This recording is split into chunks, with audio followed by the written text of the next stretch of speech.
Hello guys, good morning to all. My name is Shivam Tyagi. Welcome to Study Funda. So here's the complete newspaper analysis of 27 January 2021. So let's start the session. Our first news is, अब देखिए दोबारा tractor rally किसानों ने करी, लेकिन वहाँ बहुत ज़्यादा वायलेंस कर दिया। देखिए क्या हालत कर दिया पुलिस की वैन का। अब ये ऐसा नहीं है कि सारे ही फार्मर्स ऐसा करें, कुछ लोग हैं जिन्होंने ऐसा काम करा जिसकी वजह से अब सारा फार्मर का नाम ऐसा हो गया कि इन्होंने वायलेंस क्रिएट कर दिया। बहुत ज़्यादा जगह प्रोटेस्ट हुआ था, लेकिन सब जगह इतना ये ऐसे वायलेंस नहीं हुआ है। अब इस वायलेंस के चक्कर में 2-3 फार्मर्स की डेथ भी हो गई। एक तो आपने वीडियो भी देखी होगी कि एक ट्रैक्टर पलट गया जिसकी वजह से एक फार्मर की मौके पर ही मौत हो गई। तो बहुत दुखद सूचना है, ऐसा फार्मर्स को नहीं करना चाहिए था। अब इनका जो पीसफुल जो प्रोटेस्ट था, अब वो जो है वो अब घाटे में चला गया। लेकिन अभी भी सेंटर जो है वो ये बोल रहा है कि हम बातचीत करने के लिए तैयार हैं। तो देखिए बहुत अच्छी बात है कि सेंटर अभी भी फार्मर्स की चिंता कर रहा है। फार्मर्स का हक है, पूरा पूरा हक है फार्मर्स का आप प्रोटेस्ट करने का, लेकिन वायलेंस स्टेट के खिलाफ नहीं कर सकते हो। किसी को भी हक नहीं देता। वो भी आपको पता है जो 26 जनवरी का दिन है और आप देखिए झंडा अपना लगा रहे हैं, अपना तिरंगा झंडा हटा के आप अपना झंडा लगाने से आपको साबित क्या करना चाह रहे हैं? मेरे को समझ में नहीं आया। ये तो बहुत ही बेकार चीज हो गई। भाई आपको कुछ दिखाना भी था तो आप चढ़े क्यों? पहली बात तो ये नहीं समझ में आ रहा है। यहाँ पे झंडा दिखा के आप किसको दिखाना चाह रहे हैं? लगाना है तो एक और आप अपना तिरंगा लगाते। आप किसी कास्ट या कम्युनिटी का झंडा कैसे लगा सकते हैं? ये बात भी अब बहुत निकल के आ रही है। तो इसके लिए एक सुओ मोटो कॉग्निजेंस भी एक लेने के लिए सोच रहे हैं सुप्रीम कोर्ट। तो देखते हैं क्या होता है। ये इधर क्या हुआ था, जब ये दंगा हो रहा था तो बहुत सारा इंटरनेट जहां जहां दंगा हो रहा था तो वहां बंद कर दिया था। तो internet suspended under rarely used act. Rarely क्यों बोला है? क्योंकि ये एक्ट बहुत इंपॉर्टेंट है। कभी कभी एग्जाम में पूछा जाता है कि किस एक्ट के तहत हमने इंटरनेट को सस्पेंड किया, तो याद रखिएगा ये वाला बहुत इंपॉर्टेंट है। इंडियन टेलीग्राफिक एक्ट 1885 का, इंडियन टेलीग्राफिक एक्ट 1885 का अभी तक 2 ही बार यूज हुआ है। एक बार यूज हुआ था जो हमारा सिटीजनशिप अमेंडमेंट के लिए प्रोटेस्ट हो रहा था, तब हमने यूज करा था। एक बार हमने अब यूज करा है। तो ये बहुत रेयर सिचुएशन में यूज होता है, लेकिन बहुत ज्यादा वायलेंस हो गया था इसलिए यूज करना पड़ा। याद रखिएगा किस एक्ट के थ्रू इंटरनेट को बंद किया गया है। तो इंडियन टेलीग्राफिक एक्ट 1885 के तहत इसको इंटरनेट को बंद किया गया है। ये 2 ही बार यूज हुआ है अभी तक। एक चीज ये। तो ये अब देखते हैं क्या होता है। सूचना तो बहुत दुखद है। आगे बढ़ते हैं। Faith get ample play at Republic Day parade. अभी फेथ क्या होता है? हमारी आस्था को बहुत ज्यादा जोर दिया गया रिपब्लिक डे परेड में। ऐसा क्यों बोल रहे हैं? क्योंकि इसमें सबको ही था। देखिए राम का था, शिवा का था, अयप्पा का था, अल्लाह का था, गुरु तेग बहादुर का था। तो हमने सारे रिलीजन को, सबके फेथ को इक्वली इंपॉर्टेंस दी है। रिपब्लिक डे परेड में आपने जो सबसे इंपॉर्टेंट इस बार के लिए है वो ये देखिए, नाम यहाँ लिख रहा है। ब्रह्मोस मिसाइल का शोकेस हुआ था, दिल्ली टेब्ल्यूज, क्या क्या से क्या क्या हुआ है बस आपको ये याद रखना है। जैसे दिल्ली से अल्लाह अकबर अल्लाह ये वाला शो किया गया है। जब पंजाब वाले थे उसमें गुरु तेग बहादुर जी को शो किया गया है। ऐसे उत्तराखंड वाले थे तो उसमें शिवा को शो किया गया, शिवा और नंदी को। ऐसी जो यूपी का था, यूपी का बहुत इंपॉर्टेंट है, इस बार अयोध्या को शो किया गया। वेरी वेरी इंपॉर्टेंट जो ये है वो यूपी का, क्योंकि इस बार राम टेम्पल अयोध्या को शो किया गया। तो ये कुछ चीजें, इस राफेल को भी शो किया गया, इस बार राफेल उड़ा आपको पता है। तो ये सब चीज आपको पता होना चाहिए कुछ टैब्ल्यू में क्या क्या शो हुआ है। एक तो दिल्ली में क्या हुआ है, उत्तराखंड में क्या हुआ है, वो कि टैब्ल्यूज में क्या क्या शो हुआ है, पंजाब के टैब्ल्यू में क्या शो हुआ है। तो ये सब आपको पता होना चाहिए। यही एग्जाम में डायरेक्ट सवाल होता है। हम आगे बढ़ते हैं। ये शॉर्ट ही था, इसमें ज्यादा डिटेल में आपको सारे, जैसे टैब्ल्यू तो हमारे 32 निकले हैं, लेकिन अब 32 के 32 आपको जाना इतना इंपॉर्टेंट नहीं है। जो इधर मैं बता रहा हूँ बस उनको ही नोट कर लीजिए आप अपनी कॉपी में। तो हम आगे बढ़ते हैं। AMU buries time capsule to marks it centre in year. अभी टाइम कैप्सूल क्या होता है? टाइम कैप्सूल होता है कि ये देखिए आप यहाँ देख भी पा रहे होंगे, इसमें ये लोग क्या करते हैं कि इसमें बहुत ज्यादा डॉक्यूमेंट डाल देते हैं और इसको इस मटेरियल से बनाते हैं कि बहुत साल रखे रहो। तो भी ये जब इसे फ्यूचर जनरेशन मिट्टी से निकालेगी तो उसे हमें आज का पता चलेगा। ये क्या डालते हैं इसमें? बहुत सारा अपने डॉक्यूमेंट डाल देते हैं ताकि फ्यूचर जो आने वाली जनरेशन है उसको अपने पास्ट के बारे में पता चल सके। इसीलिए इसको बोलते हैं टाइम कैप्सूल। तो ये 1.5 टन का टाइम कैप्सूल है। किसने डाला है? एएमयू, अलीगढ़ मुस्लिम यूनिवर्सिटी। ये जमीन के अंदर डालने कितना फीट? 30 फीट बिलो डाला है इन्होंने, ताकि पता कर सकें जो हमारी फ्यूचर जनरेशन है। इसमें क्या क्या डाला है? सर सैयद एल्बम और ऐसे स्पीचेस ऑफ मोहम्मद एंग्लो, ये सब डाला है। इतना इंपॉर्टेंट नहीं है क्या क्या डाला है वो नहीं, लेकिन बस आपको पता होना चाहिए टाइम कैप्सूल और किसने डाला, भी एएमयू ने डाला है। और एक टाइम कैप्सूल जो लॉर्ड लिटन ने डाला था, कब डाला था? 8 जनवरी 1877 में डाला हुआ है। ऑलरेडी जमीन के अंदर है, उसको निकालने की बात हो रही है। यहाँ के आसपास कहीं डला हुआ है टाइम कैप्सूल, तो उसको निकालने की बात हो रही है। तो आपको पता होगा टाइम कैप्सूल कितना इंपॉर्टेंट है। और ये सही बात भी है, हमारी जो आने वाली जनरेशन है उसको कैसे पता चलेगा कि क्या हुआ है? हो सकता है कल प्रलय आ जाए, दुनिया खत्म हो जाए, कुछ कह नहीं सकते ना, लेकिन हमारी जो अगली जनरेशन आएगी उसको पता तो चलेगा कि हमारे पूर्वज ऐसे थे, ऐसा करते थे। तो ये अच्छी चीज है टाइम कैप्सूल डालने। आगे बढ़ते हैं।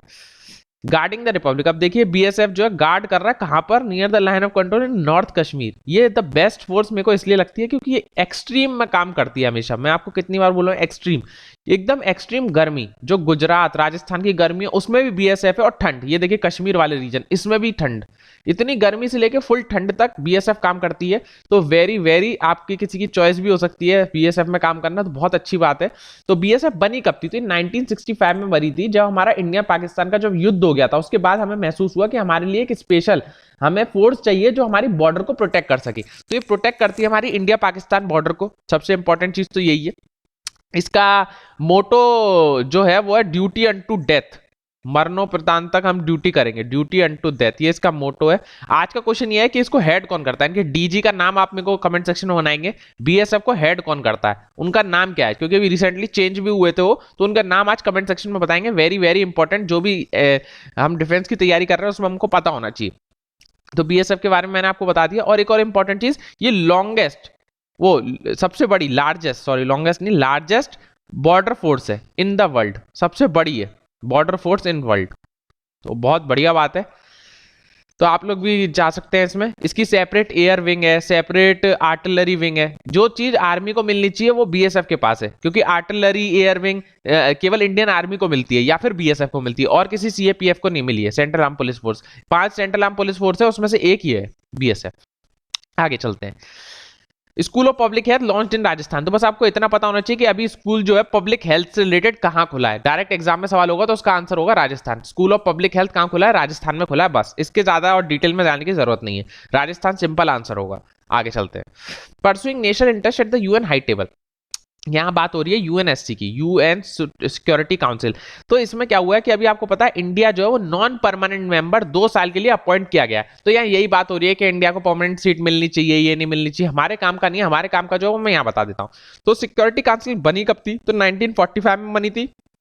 One of the 6 principal organs, UN की मेनली 6 ऑर्गन है जो इंपॉर्टेंट है। तो 6 में से एक जो है वो है हमारी यूएनएससी। बाकी की 5 कौन कौन सी है? तो यहाँ पढ़ लीजिए, जनरल असेंबली, ट्रस्टीशिप काउंसिल, इकोसॉक बोलते हैं इसे, economic and social council, internet court of justice and secretariat. तो ये आप याद कर सकते हैं कि 6 में से एक ये है। इसका मेन काम क्या होता है यूएनएससी का? ताकि हम इंटरनेशनल पीस और सिक्योरिटी बना सकें। नाम से आपको समझ में आ रहा होगा, यूएन की सिक्योरिटी काउंसिल, ताकि हम सिक्योरिटी और पीस बना सकें। इसमें कितने मेंबर होते हैं? तो 15 मेंबर होते हैं, 5 परमानेंट और 10 नॉन परमानेंट, जो कि 2 साल के लिए अपॉइंट किए जाते हैं। तो इंडिया जो है अभी वो नॉन परमानेंट मेंबर बना है फॉर 2 ईयर्स। और जो 5 परमानेंट मेंबर है वो ये है, US, Russia, France, China and UK. ये 5 इसके परमानेंट मेंबर है। और ये 5 जो परमानेंट मेंबर है इनके पास वीटो पावर है। वीटो पावर क्या है? अगर आपको कोई भी डिसीजन लेना है और इन 5 कंट्रीज में से अगर एक भी मना कर देती है तो उस डिसीजन पर अमल नहीं किया जाएगा। तो इंडिया इसीलिए चाहता है कि उसे भी एक परमानेंट काउंसिल, परमानेंट मेंबर बन जाए, क्योंकि अभी इंडिया के पास वीटो पावर नहीं है और बस 2 साल के बाद उसे हटना पड़ेगा। तो इसीलिए इंडिया जितने दिन से जोर दे रहा है कि उसे परमानेंट मेंबर बनाया जाए, परमानेंट मेंबर बनाया जाए। तो जो था यूएनएससी के बारे में मैंने आपको बता दिया, आप अपनी कॉपी में नोट डाउन कर सकते हैं, वेरी इंपॉर्टेंट। हम आगे बढ़ते हैं। ही डिजर्व द परमवीर चक्र। तो अभी आपको पता है गलवान घाटी में बहुत सारा भी हुआ था पिछले साल, तो उसमें एक ये लेफ्टिनेंट कर्नल इनकी डेथ हो गई थी, संतोष बाबू। तो इनको अभी नहीं मिल पाया है, इनको परमवीर चक्र नहीं मिला, इनको महावीर चक्र मिला है। तो इनकी जो फैमिली है वो बोल रही है कि हमारा सन जो है वो खुश है इस बात से कि उन्हें महावीर चक्र मिला है, लेकिन वो ये कह रहे थे कि वो डिजर्व करता है फॉर परमवीर चक्र। तो ये तो गवर्नमेंट के हाथ में है, लेकिन he is a brave soldier. बहुत अच्छे से इन्होंने लड़ाई की, और उनके जो इनके कर्नल साहब के माता पिता वो ये चाहते हैं कि उनके अब आने वाली जनरेशन भी ऐसे ही देश की सेवा करे। तो आपके एग्जाम के लिए ये इंपॉर्टेंट है कि अभी किसको महावीर चक्र मिला है। तो याद रखिएगा कर्नल संतोष बाबू, इनको महावीर चक्र से नवाजा गया है। और इसमें यही पूछा जाएगा और कुछ नहीं। हम आगे चलते हैं। In the footstep of the legendary. हाँ, अब ऐसा हुआ है कि अभी 50 साल हो गए हमारी, हमने बांग्लादेश को आजाद करवाया था, आपको पता है ईस्ट पहले पाकिस्तान था, तो उसको 50 साल हो गए। 1971 लिबरेशन वॉर को 50 साल हो गए। इसीलिए इस बार की जो रिपब्लिक डे परेड थी, इस बार की कौन सी रिपब्लिक डे परेड थी? तो 72 रिपब्लिक डे परेड थी। इसमें बांग्लादेश की आर्मी ने भी पार्टिसिपेट करा था। बांग्लादेश की आर्मी, नेवी और एयरफोर्स तीनों ने मिलकर एक टैब्लू निकाला था। आप यहाँ देख सकते हैं किसकी सेरेमनी में, क्योंकि हमने 50 साल हो गए इनकी आजादी को, तो इसीलिए 122 मेंबर थे इसमें ट्राई सर्विस में। और ये वही लोग थे जो उस ईयर में थे, जो 1971 में लड़े थे, उसी साल के थे। तो याद आपके एग्जाम में यही पूछा जाएगा कि इस साल या 72 रिपब्लिक डे परेड में किस कंट्री ने अपना टेब्लू निकाला? तो याद रखिएगा बांग्लादेश ने निकाला है, बांग्लादेश उसका आंसर होगा। शॉर्ट में आप याद रखिए और डिटेल में आपको जाने की जरूरत नहीं है। क्यों निकाला? क्योंकि 50 ईयर्स कंप्लीट हो गए 1971 लिबरेशन वॉर, उनकी आजादी के। हम आगे चलते हैं। ये देखिए, ये भी आपका थोड़ा मैंने आपको झलक दिखा दी। ये देखिए राम मंदिर का है, बहुत अच्छा अयोध्या, ये मैं आपको दिखाना चाह रहा था। इस बार बहुत इंपॉर्टेंट है, पूछा जाएगा डायरेक्ट यूपी में क्या दिखाया गया था, तो राम मंदिर या अयोध्या, इसको दर्शाया गया है टेबल। ये कौन है? ये याद रखिएगा, ये बहुत इंपॉर्टेंट क्वेश्चन है। भावना कांत जी है, ये पहली वुमेन पायलट है। वुमेन पायलट, 3 वुमेन पायलट है, उनमें से एक ही है पहली, याद रखिएगा। इनका नाम है Bhawana Kanth, who became the first women fighter pilot of parade. तो इनका नाम है भावनाकांत, एक का नाम है मोहना सिंह, एक और है चतुर्वेदी जी हैं, उनका नाम मेरे को फर्स्ट नेम नहीं पता, लेकिन वो चतुर्वेदी जी हैं। तो ये 3 लेडीज हैं जो अभी वुमेन फाइटर प्लेट उड़ा रही हैं, भावनाकांत जी, मोहना सिंह जी और चतुर्वेदी जी। तो आई सॉरी, मेरे को फर्स्ट नेम इतना रिमेंबर नहीं हो रहा, शायद अंकिता चतुर्वेदी या कुछ है, तो आप जाके चेक कर सकते हैं, सरनेम चतुर्वेदी है। ये 3 लोग हैं, इनका नाम याद होना चाहिए, डायरेक्ट एग्जाम में आ सकता है। और आपका जो रिटन पेपर है उसमें भी आप ये नाम को यूज कर सकते हैं कि ये 3 लेडीज हैं। अगर कोई पूछता है कि वुमेन एम्पावरमेंट से रिलेटेड कोई ऐसे आता है कि हमारी पहली वुमेन फाइटर प्लेट ये है, इनका नाम ये है, तो उससे आपका आंसर थोड़ा इनरिच लगता है। तो इनका नाम भी आपको याद होना चाहिए, और फर्स्ट पेपर में तो पूछा ही जा सकता है, क्योंकि अब इनका न्यूज में बहुत ज्यादा आ रहा है। तो हम आगे चलते हैं। हाँ, आज की न्यूज कवर हो गई है सारी। तो जो भी चाहे करंट अफेयर हमारे ले सकते हैं फर्स्ट GDS 1 2021, जिसको भी डाउट है वो इन नंबर पर पूछ सकता है। ज्यादा पेज के नहीं है, 32 पेजेस के हैं, तो आपका सारा कवर हो जाएगा। पिछली बार 12 क्वेश्चन आए थे हमारे करंट अफेयर से, तो इस बार भी आने के चांस है। तो जो भी इंटरेस्टेड पर्सन हो वो ले सकते हैं। हम आगे चलते हैं। तो आज की न्यूज कवर हो गई। आज का जो मैंने आपसे सवाल पूछा उसका आंसर आप मेरे को कमेंट सेक्शन में बताएंगे। तो जितने लोग देख रहे हैं वो उसको लाइक शेयर करेंगे और फॉलो करिए, please follow us on study फंडा ऑन इंस्टाग्राम। एंड यहाँ पे तो आप लोग सब्सक्राइब करते नहीं है, मैंने देखा कि मैं आपको कल दिखा भी दूंगा जो हमारा है प्रोफाइल, उसमें ये है कि लोग बिना सब्सक्राइब करे हुए देख जा रहे हैं। तो प्लीज यार, जो भी नए लोग हैं सब्सक्राइब करके देखे, तो हमें भी थोड़ा अच्छा लगेगा, बनाने में मजा आएगा।